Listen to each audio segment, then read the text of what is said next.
What's up, guys? Juan here at Omega Gaming with Henning, who just cooked up a hell of a Draco Tell list to make top 8 at the remote duel region. All right, man, let's cut the fluff.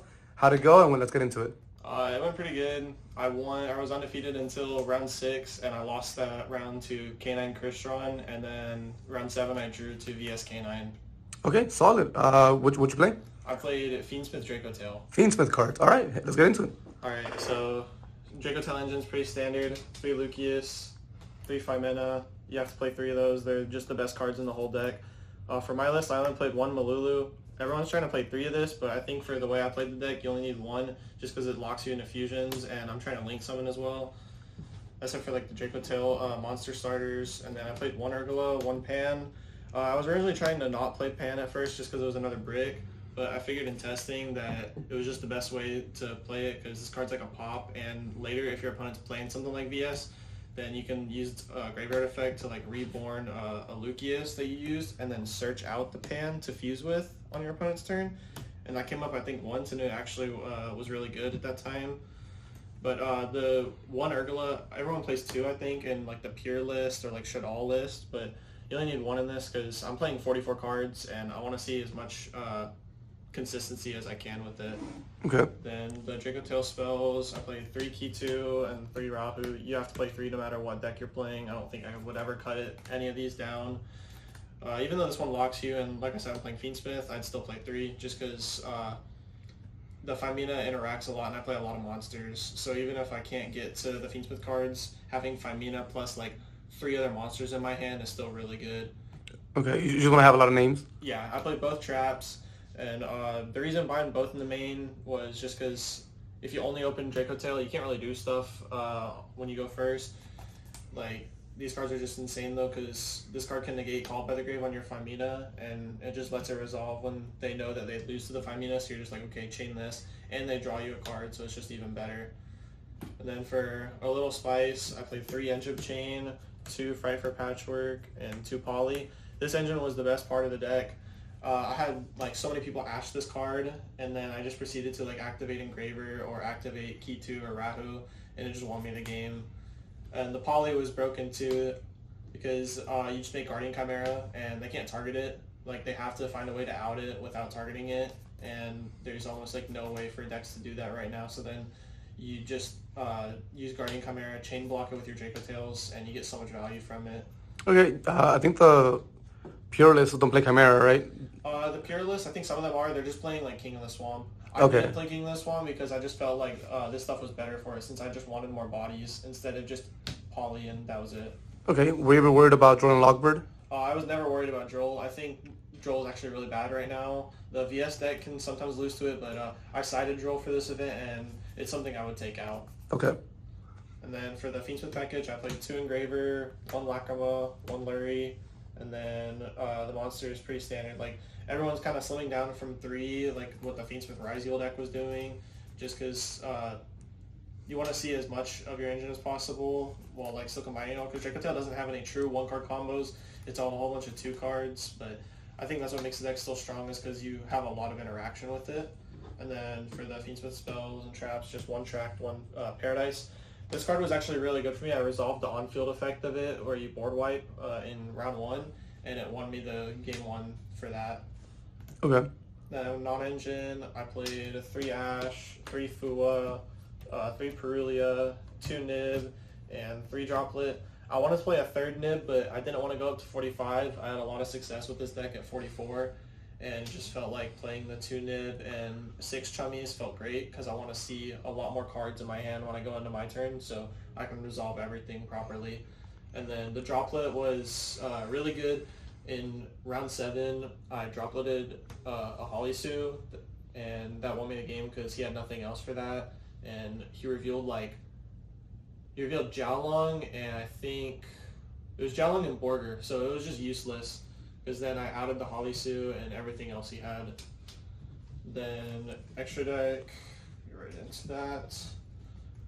I played 2 Ardalian. I wanted to play 3, but I only had room for 2 just because there was other choices I wanted to make in it. 1 Gulamel, you never need the second one in this deck because it just summoned herself back, and then you can put it back with the traps. And then the honorary Dracotail cards, one Mysterion, one Secretarian. I played an OTS the other weekend and I sided the Secretarian as a super poly target for the mirror, and I regretted it because I was playing a really bad card in my deck and I should have just played this instead. The Mysterion was just a judgment call because a lot of people are switching to Yummy, and this card has a really great time in a Yummy. Didn't get to resolve this once though because I didn't even play against Yummy, which I wish I kind of did, but I'd still keep this in moving forward. It just didn't do anything today. Okay. And then for the little Patchwork cards, I played Guardian Chimera. You have to play this in Draco Tell. I think it's the best card in the deck because it draws 2 or pops 2. It's just really good. And then the other parts of the Patchwork engine, one Almirage and one Magnum the Reliever. So the Almirage is like when you open up a hand trap, you just normal summon it and then activate Poly to summon Magnum the Reliever. Otherwise, you can just go Draco Tell stuff, make the Arthalion, and then activate Poly to summon this after adding back cards. But the Magnum Reliever is really good because it can either serve as an interruption by banishing a Poly or a fusion spell from your grave to pop something, or it can also draw you cards. And the reason for that also is because this card's a Light Fiend, so you can just link one into Fiendsmith Requiem. They're all Light Fiends at the end, aren't they? Oh yeah, we're still back in Fiendsmith format. But yeah, no, this card's just insane. Like, there was times where I would end on, I would get to the point where I make the rest of the Fiendsmith package with Sequence and Desiree, and then I would activate Poly here and use the Sequence and a monster in my hand to summon Magnum, and then equip the Sequence to the Desiree, and it would just be like game, because my opponent doesn't play my opponent would be playing board breakers, so I just want ways to stop the board breakers, since I knew that the rest of my engine could beat their engine. Okay.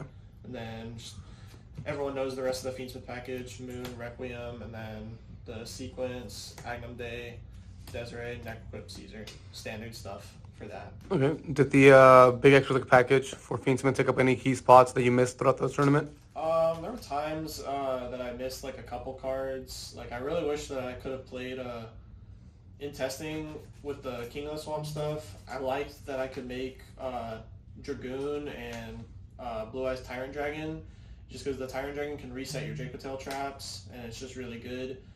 But when I tested the Fiendsmith cards, they just felt even better because since the Magnum Reliever is a Light Fiend, the Paradise interaction, you can target this with Paradise to board wipe. So I didn't know that. That's sick. You can send the Desiree off your field as well. So then if they had something as Chainlink 1 to summon itself and you're not scared of it hitting the field, you can just go Chainlink 2 Paradise and blow up everything else they have, and then it sends your Desiree, and then Desiree shuffles back something to send that new summon monster. Kind of crazy. And then side deck, I played 3 Lancia. It's not really more of a Malice thing. I did play against Malice round 2, and I Lancia'd him, and then I did Arthalion, added back. Probably the most broken play. Yeah, that's kind of crazy. Arthalion is just Firewall Dragon on crack. And then I played 3 Droll. I want to cut this card. I think it did nothing for me. I would have rather played probably a board breaker or a board breaker monster, maybe Kurikara or Pankratops. Mm-hmm. Those felt like they would have done more than this. He did nothing except sit in my hand and look dumb all day. And then I played the 3rd copy of Nib. I wanted to main deck this, but it just felt like a good thing to side into going first, since people also try to play around Nib if you chummy them. So just Nib on top of an M board feels really good. Okay. And then I played Talents called by. You kind of have to play these. They're just really good. There's really no explanation for them. They've been in everyone's deck list since day 1. And then for the extra stuff in the side deck, I played 1 Duster for just back row stuff. I did not want to deal with the VS trap or any back rows the Dracotail stuff, so I just bait the Flame instantly in the mirror. Mm-hmm. And then I played 3 Super Poly. This card was broken.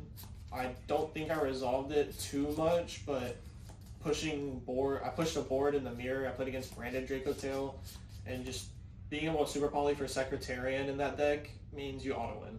You cannot lose any Dracotail mirror if you summon Secretarian on your turn when you're pushing for game, because then their monsters on field can't do anything unless they have access to Malulu to negate the Secretarian. Okay. And then I just played 2 targets on the side, which was Guru and my Dragon. Had no room for them in the main deck, and I had no issues with the side deck besides the Droll, so not really much I'd change there besides this one card. Okay, no, that's fair.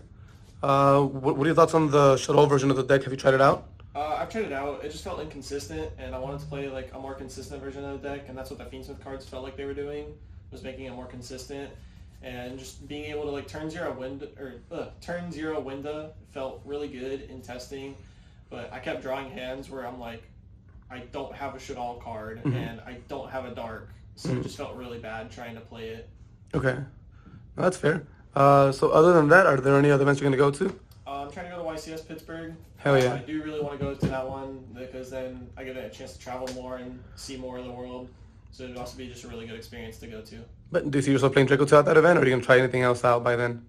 Maybe. I think this deck felt really good, and with the new monster, that monster's kind of good. It's also a light spellcaster, so that can open up more windows for it as well. So I might try out another Dracotail variant. All right, bro. Any shoutouts? Shoutouts. I would have to give a shout out to my team, Space City Slayers, and they've been helping me a lot with it. And another shout out to my teammate Brian Mejia for telling me to stick with the deck. I stuck with this deck for like the past month, and it's paid off. It paid off? So I'm really loving it. And then another shout out to Juan behind the camera and Omega Gaming, best locals in Houston. Would recommend people to come here if y'all ever come here for an event. Shout out to my testing groups, and specifically one more, the Goon Squad.